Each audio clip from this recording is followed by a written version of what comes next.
नमस्कार. मी सायली कुर्डूकर आकाशे. टिळक महाराष्ट्र विद्यापीठाच्या शताब्दी वर्षानिमित्त आयोजित करण्यात आलेल्या व्याख्यानमालेमध्ये मला बोलण्याची संधी मिळाल्याबद्दल सर्व आयोजकांचे मी मनःपूर्वक आभार मानते. माझ्या सर्व गुरुजनांचे स्मरण करून आजच्या व्याख्यानाला सुरुवात करते. आज आपण महाराष्ट्रातील शालेय संस्कृत एक आढावा हा विषय पाहणार आहोत. संस्कृत विषयामध्ये किंवा पाठ्यपुस्तकामध्ये गेल्या 50 वर्षापासून किंवा गेल्या काही वर्षांपासून जे काही बदल झाले ते आपण आज इथे पाहणार आहोत. महाराष्ट्र राज्य माध्यमिक मंडळ याची स्थापना 1966 साली झाली. त्यावेळच्या अभ्यासक्रमामध्ये संस्कृत होतेच. 77 साली जेव्हा 10-2-3 ही प्रणाली निर्माण झाली त्यावेळी काही वर्ष संस्कृत विषय काढला गेला. त्यानंतर संस्कृत विषय काही दिवसांनी पुन्हा अभ्यासक्रमात आणला गेला, पण तो फक्त 50 मार्कांचाच. 50 गुणांचे पुस्तक काही दिवस अभ्यासक्रमात होते. त्यानंतर काही दिवसांनी पुन्हा त्याचे स्वरूप बदलण्यात आले, ते म्हणजे 100 मार्कांचं आणि 50 मार्कांचं असे दोन भाग करण्यात आले. 50 मार्कांच्या पुस्तकामध्ये आणि 100 मार्कांच्या पुस्तकामध्ये व्याकरण हे समानच आहे. फक्त जे काही धड्यांचे किंवा इतर आहेत ते बदल फक्त त्यांनी केले. त्यानंतर 1995 साली पाठ्यपुस्तक पुन्हा बदलले गेले. 1995 नंतर पाठ्यपुस्तकाचे बदल परत आपल्याला दिसतात ते म्हणजे 2007 साली. नंतर 2013 साली पाठ्यपुस्तक पुन्हा बदलले गेले आणि नंतर महत्वाचा टप्पा मानला जातो तो म्हणजे 2018 साली बदलण्यात आलेले पुस्तक. या पाठ्यपुस्तकामध्येच नाही तर प्रश्नपत्रिकेच्या स्वरूपात सुद्धा मोठा बदल झालेला आपल्याला दिसतो. तर तोच बदल आणि त्याच सगळ्या बदलांचा आपण विस्तारित स्वरूपात बघणारच आहोत. संस्कृत म्हणजे भाषा म्हटलं की व्याकरण हा महत्वाचा भाग आलाच. त्या व्याकरणाचा गाभा तसाच ठेवला गेला, फक्त त्याची मांडणी मात्र थोड्याफार फरकाने त्यांनी बदलली नवीन अभ्यासक्रमामध्ये. आता भारत सरकारने 1986 साली राष्ट्रीय शैक्षणिक धोरण जाहीर केले. त्या राष्ट्रीय शैक्षणिक धोरणामध्ये अभ्यासक्रमामधले गाभा घटक, जीवन कौशल्य आणि राष्ट्रीय मूल्य त्यांनी सांगितलेले. या विविधतेतून एकात्मता जोपासण्याच्या गरजेतूनच शालेय अभ्यासक्रमातील गाभा घटकांची ही संकल्पना निर्माण झाली. भारतातील सर्व राज्यांच्या समान गरजा लक्षात घेऊन आणि भारताची एकात्मता जोपासण्याच्या दृष्टिकोनातूनच हे घटक शालेय अभ्यासक्रमात अंतर्भूत करणं आवश्यक आहे. आणि ह्या गाभा घटकांचा किंवा राष्ट्रीय मूल्यांचा विचार करूनच अभ्यासक्रम तयार केला गेला संस्कृतचा, असं म्हणायला नक्कीच हरकत नाही. आपण पाहूया.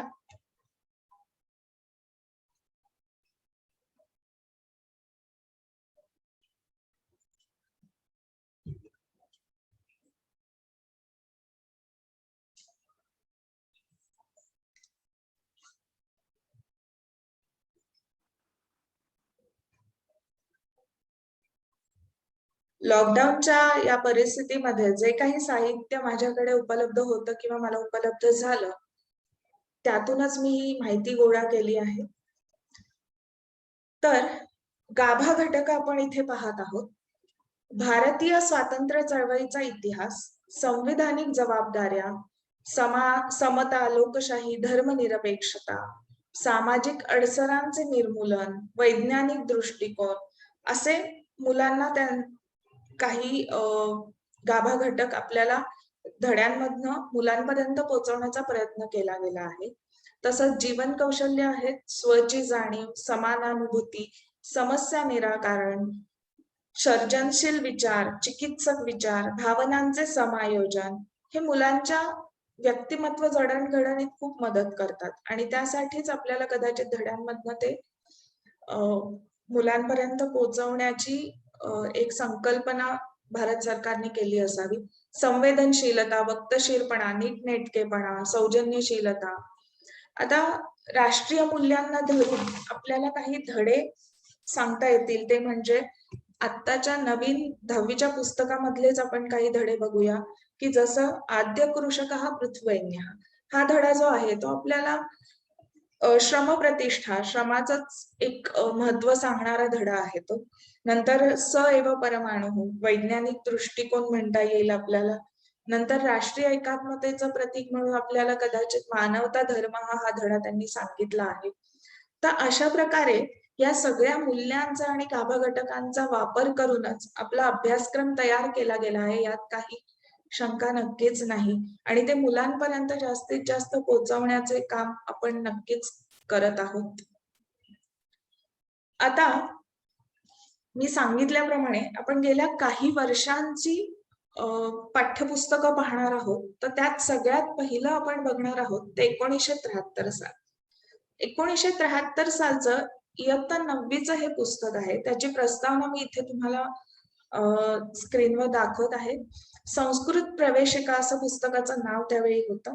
या प्रवेशिकेचे 2 भाग त्यांनी केले होते, पूर्वार्ध आणि उत्तरार्ध. तर पूर्वार्ध हा 8वीत असावा आणि उत्तरार्ध हा 9वी इयत्तेत शिकण्यासाठी असावा असं इथे प्रस्तावनेत लिहिलेलं आपल्याला दिसतंय. तर या पुस्तकामधले जर आपण धडे पाहिले तर हा धड्याचा एक मी इथे तुम्हाला स्क्रीनवर एक दाखवत आहे. यामध्ये धड्याच्या वरती आपल्याला हेडिंग दिसतंय ते म्हणजे व्याकरणाचे काही शब्द दिलेले आपल्याला दिसतात. हे व्याकरणाचे शब्द जे आहेत त्यातून आपल्याला असं कळतंय की व्याकरणाला अनुसरून आपल्याला या पाठ्यपुस्तकात धडे दिले गेलेले दिसतात. म्हणजेच व्याकरणाचा एखादा भाग शिकवायचा आहे आणि तो महत्वाचा किंवा तो एक सेंटर पॉइंट धरून पूर्ण धडा आपल्याला दिला गेलेला आहे असं आपल्याला म्हणायला हरकत नाही. म्हणजेच इथे चंद्रमसम, चंद्रमसहा सकारांत शब्द जे आहेत ते शिकवण्यासाठी किंवा ते त्यांचा अभ्यास करण्यासाठी आपल्याला हा धडा दिला गेलेला आहे. या धड्यामध्ये जास्तीत जास्त हे शब्द वापरले गेले असल्यामुळे आपोआपच म्हणजे विद्यार्थ्यांचा अभ्यास होतो. तसंच आपण त्यावेळेसचा जर अभ्यास पाहिला किंवा प्रश्न पाहिले तर प्रश्नांचं स्वरूप असं दिसतं आपल्याला की मराठीत उत्तर किंवा अर्थ सांगणं हा भाग इथे आपल्याला दिसून येतोय. त्यानंतर संधी, रूपे ओळखा. मी म्हटलं तसं की व्याकरणामध्ये फक्त गाभा तसाच असला, त्याचे मांडणी किंवा त्याचा फक्त प्रकार बदलला गेलाय. पण गाभा किंवा मूळ व्याकरण हे कधीच बदलणारच नाही. त्यामुळे त्याचे प्रश्न हे अशाच स्वरूपाचे असणार आहेत. रूपे ओळखा, संधी सोडवा. फक्त फरक एवढाच की इथे मराठीत उत्तर लिहायला आपल्याला आहेत. तर अशा प्रकारचं आपल्याला हे 1973 सालचं एक पाठ्यपुस्तक दिसतं. तसंच या पाठ्यपुस्तकात अजून एक असं दिसून येतं की या पुस्तकाच्या धड्याखाली विवेचन दिलेलं. या विवेचनामध्ये तो धडा कुठल्या याच्यातून घेतलेला आहे, काय नाटक असेल किंवा काव्य असेल, त्यात मूळ कशाचं आहे ते, किंवा व्याकरणाचा सुद्धा जो मी तुम्हाला जसं म्हणाले की हेडिंग आपल्याला दिलेलं आहे, तर त्या व्याकरणाचं सगळं विवेचन की आपल्याला इथे नक्की काय शिकायचंय, अशा प्रकारचं संपूर्ण विस्तारित एक विवेचन धड्याखाली आपल्याला प्रत्येक धड्याखाली दिलेलं दिसतं. अशा प्रकारे हे 1973 सालचं आहे. तेव्हाची ही समिती किंवा मंडळाचे जे प्रमुख होते त्यांची नावं इथे आपल्याला दिसतात. आता आपण जी पाहत आहोत ती आहे 1995 सालचं पुस्तक आहे. या पुस्तकाचं मंडळ किंवा सदस्य जे होते अभ्यासक्रम हे करण्यामधले ते आपल्याला इथे दिसत आहे. 1995 सालच्या पुस्तकामध्ये धड्यांमध्ये आणि व्याकरणामध्ये काही फारसा बदल झालेला दिसत नाही आपल्याला. धडे फक्त जे काही बदलले असतील ते. ही आहे त्याची प्रस्तावना 95 सालचं हे 9वीचं पुस्तक आहे. संस्कृत प्रबोध असं नाव देखील बदललं गेलं. यामध्ये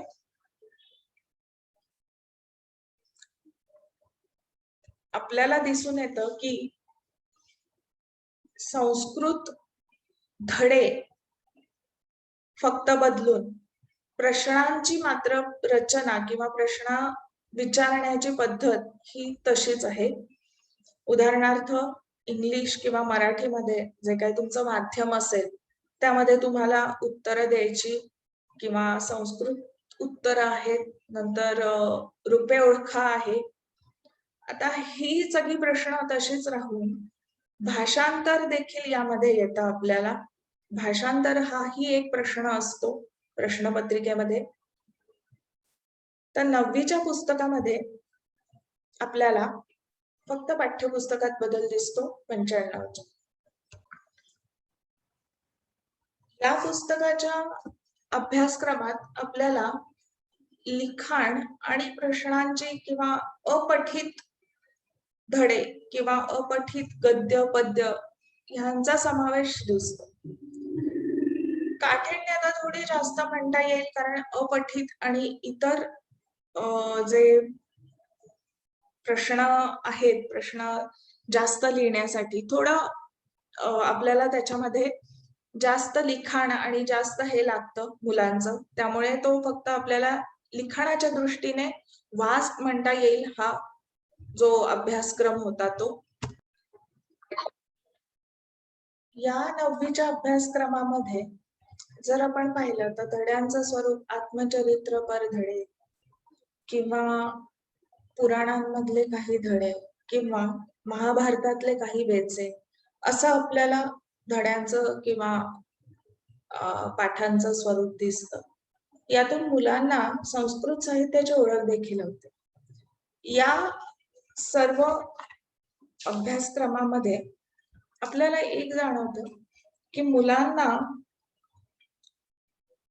संस्कृत साहित्य याची आवड निर्माण व्हावी किंवा ह्याची काय म्हणतात चिकित्सा निर्माण व्हावी यासाठी आपण याचा प्रयत्न नक्कीच करू शकतो की ह्या मुलांना हा अभ्यासक्रम किंवा हा पाया त्यांचा बनवता येईल आपल्याला संस्कृतचं पुढे ज्ञान घेण्यासाठी. तसेच 9वीच्या या अभ्यासक्रमात किंवा प्रश्न पद्धतीमध्ये संस्कृतमध्ये उत्तर लिहा हा प्रकार आपल्याला नवीन दिसतो, जो आपल्याला 95च्या किंवा 73च्या पुस्तकामध्ये दिसला नाही. हा एक प्रश्न आपल्याला नवीन म्हणता येईल. आता आपण पुढे जाऊया 2007. 95 नंतर 2007च्या पुस्तकांमध्ये आपल्याला मंडळामधल्या सदस्यांची इथे नावं दिसतात. 2007 साली धडे आणि पाठ्यपुस्तक बदललं गेलं तरी मी म्हणाले तसं ग्रामर किंवा व्याकरण अगदी तेच राहिलं किंवा व्याकरणाची प्रश्न पद्धती तीच राहिली. यामध्ये आपण 10वीचं पुस्तक बघणार आहोत 2007चं संस्कृत मंदाकिनी.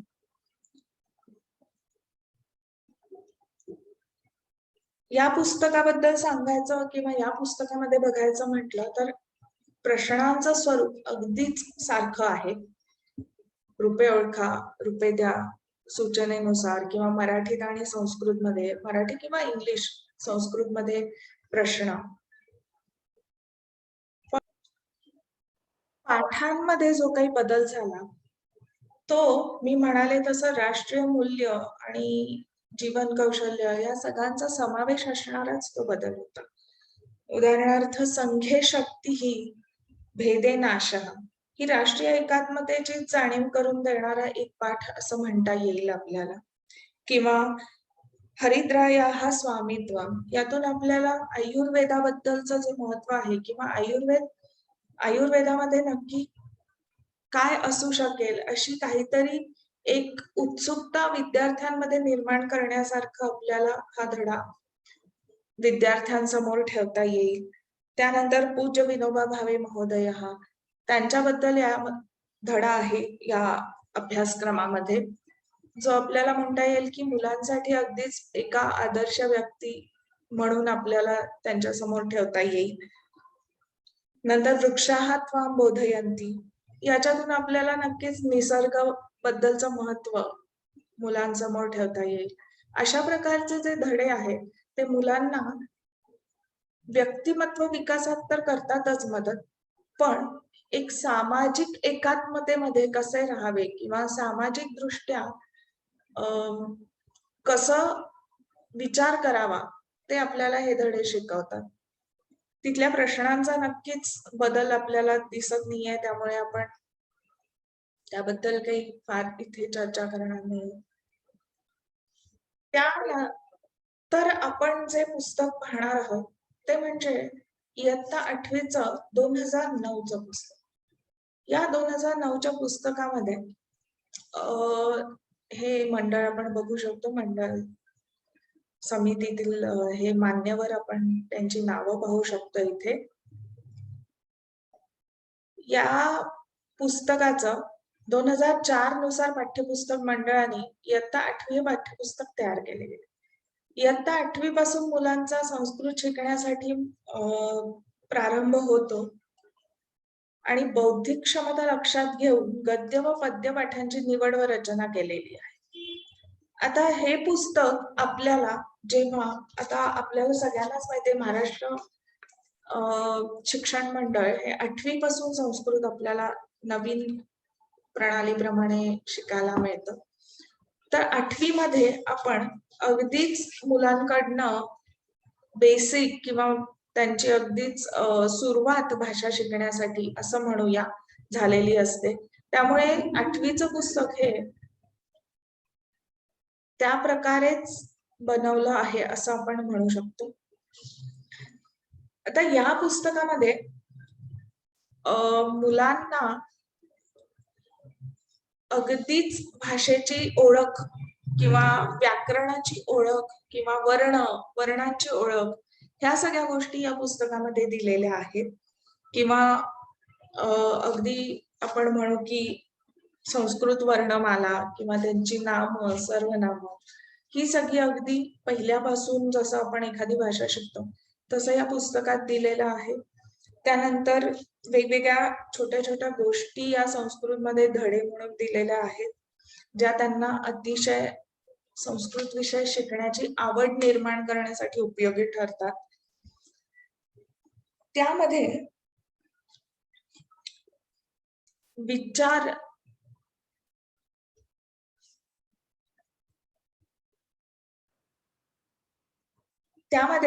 विचार केला गेला तर आपण पाहतो की वानरस्य चातुर्यम, चटका पिपीलिकाच, हे या गोष्टी ज्या आहेत त्या आपण कित्येक वर्षांपासून अगदी लहानपणी सुद्धा लहान असताना मराठीतून ऐकलेल्या आहेत किंवा इंग्लिश मधून ऐकलेल्या आहेत.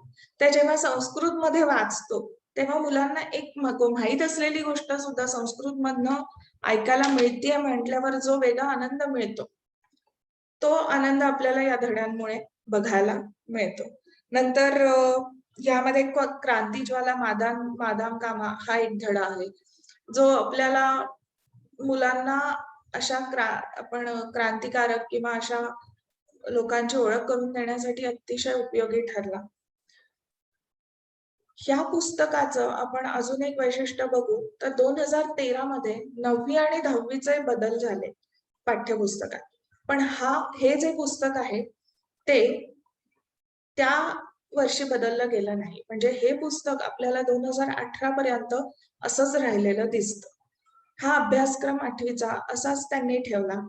त्यामध्ये त्यांच्या प्रश्नामध्ये असे प्रकार आपल्याला दिसून येतात की संस्कृत उत्तर, जोड्या किंवा कंसातील शब्दांचं योग्य रूपे द्या.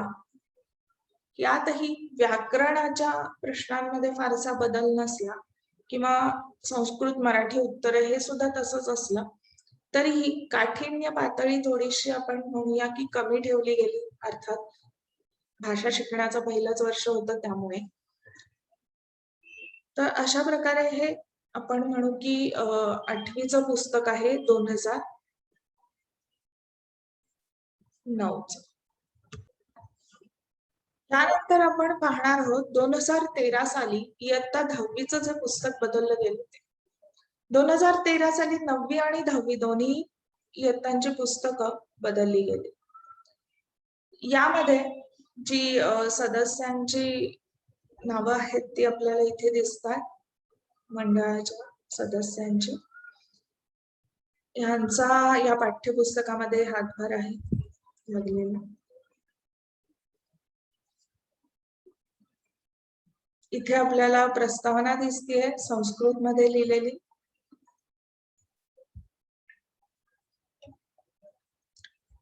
संविधान हेच त्यांनी प्रस्तावना म्हणून तिथे दिलेलं आहे.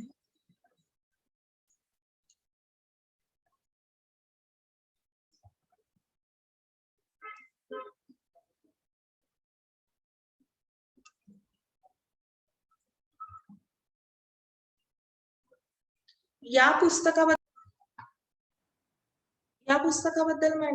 सांगायचं म्हटलं तर हे 10वी म्हणजे मुलांचं विद्यार्थ्याचं 3रं वर्ष असतं संस्कृत शिकण्याचं.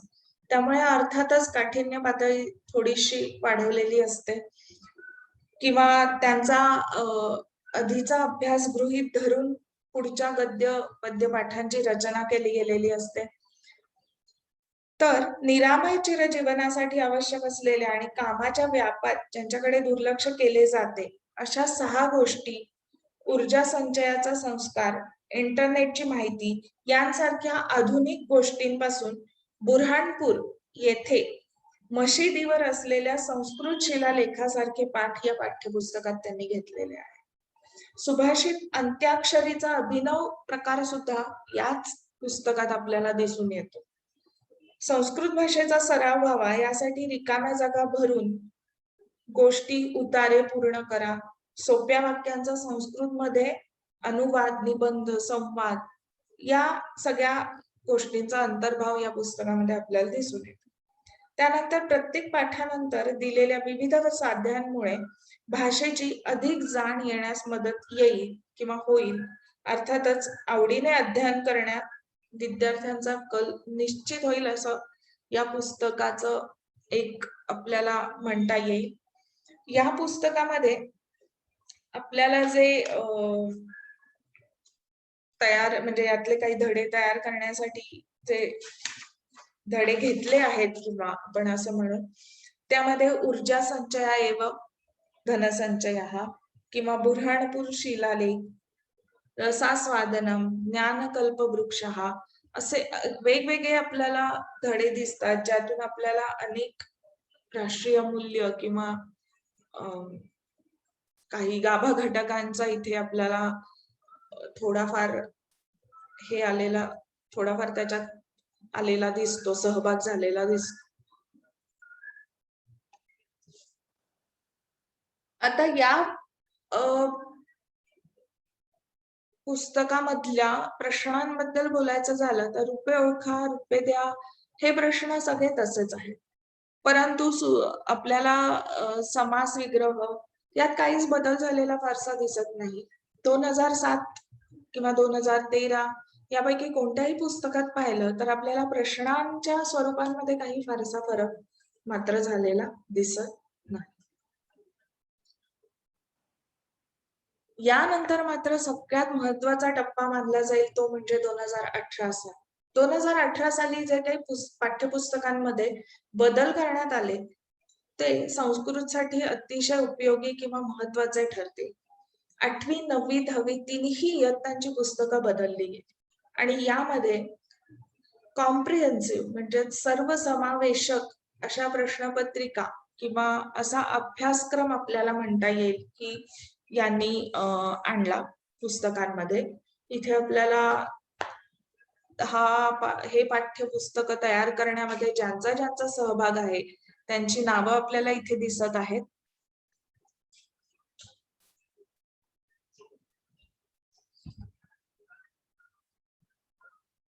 त्यानंतर प्रस्तावना आपण त्याची पाहिली तर त्यांनी म्हटलंय की संस्कृताध्ययनस्य तृतीयं वर्षम इदं विद्यालयस्य च अंतिमं वर्षम. आता हे आपण 10वीचं पुस्तक पाहतोय, पण 8वीचं सुद्धा पाठ्यपुस्तकाचं स्वरूप हेच आहे आणि 9वीचंही असंच आहे.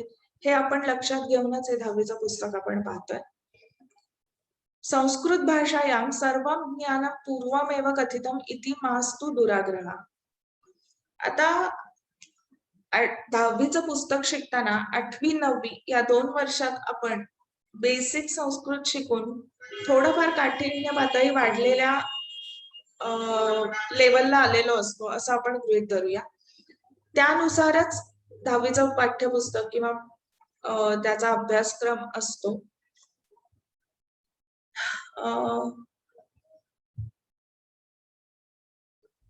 यामध्ये त्यांचं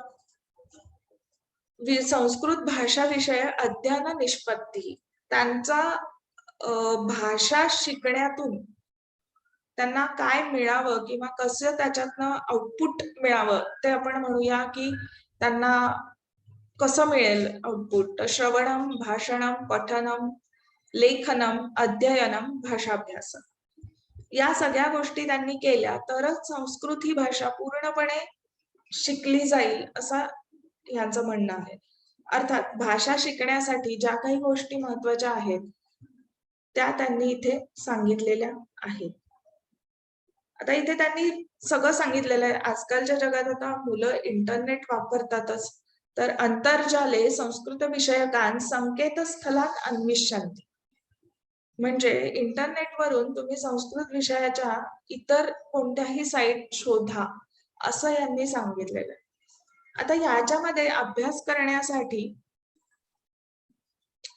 तुम्हाला आजकालची माध्यम वापरून कसा अभ्यास करता येईल किंवा आजकालच्या माध्यमांचा उपयोग करून किती संस्कृत बद्दलचं तुमचं ज्ञान तुम्हाला वाढवता येईल हा या अभ्यासक्रमाचा मेन हेतू आहे. तुम्ही पाहत असाल तर इथे भाषाभ्यास, भाषेचा अभ्यास कसा करावा तर संस्कृतेन सरळ संवादम कुर्वन्ति, संस्कृतमध्ये सहज सोपा जो रोजचा असतो आपला संवाद तो केला पाहिजे. सुयोग्यरीत्या लकाराणां प्रयोगं कुर्वन्ति, पूर्वपठितानां भाषा नियमानां दृढीकरणं प्रयोगं च कुर्वन्ति. ह्या सगळ्या गोष्टी केल्या तरच भाषेचा आपला अभ्यास पक्का होणार आहे हे त्यांनी सांगितलेलं आहे. आता या अभ्यासक्रमांमध्ये मेन बदल काय झाले ते आपण बघूया. ह्या अभ्यासक्रमामध्ये जी प्रश्नपत्रिका आहे त्या प्रश्नपत्रिकेचं स्वरूपच पूर्ण बदलून गेलेलं आहे. प्रश्नपत्रिकेच्या स्वरूपामध्ये तुम्हाला संपूर्ण उत्तरपत्रिका जी लिहायची आहे ती तुम्हाला संस्कृतमध्ये लिहायची आहे. आधीच्या सर्व प्रश्नपत्रिकांमध्ये जर आपण बघितलं तर 80-20 असं तुमचं स्वरूप होतं की 80 गुण तुम्हाला पेपर असणार लेखी आणि 20 गुणांचं तुमचे अंतर्गत मूल्यमापन असणार. पण यामध्ये तुम्हाला 100 गुणांचा पेपर असतो आणि या 100 गुणांच्या पेपरमध्ये संपूर्ण जो उत्तरपत्रिका आहे तुमची ती तुम्हाला संस्कृतमध्ये लिहायची असते. आता संस्कृतमध्ये लिहायची म्हणजे काय, जे आधीच्या प्रश्नपत्रिकांमध्ये तुम्हाला भाषांतराचे प्रश्न असायचे ते तुम्हाला इथून पुढच्या या प्रश्नपत्रिकांमध्ये दिसत नाही. भाषांतराला आपल्याला जवळजवळ 35 ते 40 मार्क असायचे 80 पैकी, त्यामुळे तुमचा 80% पेपर म्हटलं तर तो मराठीत तुम्ही लिहित असाल. परंतु आता इथून पुढचा जो पेपर आहे तो तुम्हाला त्याची उत्तरपत्रिका संपूर्ण संस्कृतमध्येच लिहायची. नंतर कॉम्प्रिहेन्सिव्ह म्हटलं मी, म्हणजे कॉम्प्रिहेन्सिव्ह सर्वसमावेशक, ज्यामध्ये सगळ्या प्रश्न प्रकारांचा समावेश होईल किंवा भाषेचा पूर्ण सगळ्या अँगलनी कसा अभ्यास घेतला जाईल आणि त्याचे प्रश्न कसे विचारले जातील अशा प्रकारचा हा आपल्याला पेपर दिसतो.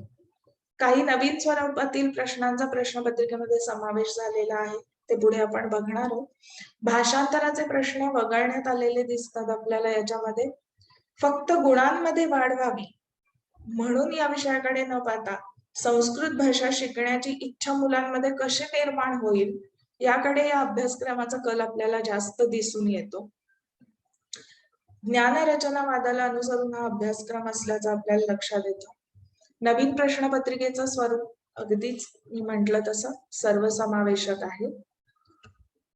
यामध्ये आपण बघू की इथे अशा प्रकारचे काही नवीन प्रश्न यामध्ये घातले गेलेले आहेत की जालरेखाचित्र, लिट रूपाने चित्वा लिखत किंवा उपक्रम एखादा देऊन, म्हणजे मुलांमध्ये त्या गोष्टीची किंवा त्या भाषेचा अभ्यास करण्याची गोडी निर्माण करण्यासाठी प्रश्नांमध्येही काही बदल करायला लागतील हे लक्षात घेऊन हा अभ्यासक्रम त्यांनी तयार केलेला आहे. आता या अभ्यासक्रमात तुम्हाला व्याकरण बदललेलं तर नक्कीच नाहीये. अर्थात भाषेचं व्याकरण किंवा त्याचा गाभा तोच राहणार आहे. फक्त ते लिहिण्याची किंवा मांडण्याची पद्धत जी आहे ती या प्रश्नपत्रिकेत बदललेली दिसते आपल्याला. जे रूपे द्या रूपे ओळखा होतं ते तसं न राहता तुम्हाला आता तक्त्यामध्ये किंवा टेबलमध्ये तुम्हाला विचारलं जातं. असे अनेक बदल प्रश्नपत्रिकेमध्ये सुद्धा केले गेलेले आहेत किंवा धड्यांमध्ये सुद्धा तुम्हाला दिसून येईल. मगाशी मी सांगितल्याप्रमाणे की गाभा घटक आणि राष्ट्रीय मूल्य यांना धरूनच अनेक तुमचे धडे घेतले गेलेले आहेत आणि मुलांना आवडतील असं अशा प्रकारे ते मांडले गेलेले आहे. त्यामुळे या अभ्यासक्रमाचा विद्यार्थ्यांना नक्कीच उपयोग होईल आणि नक्कीच त्यांना संस्कृत शिकण्यात आनंद मिळेल अशी मी आशा करते. आणि इथे मी आता आपण थांबूया. धन्यवाद.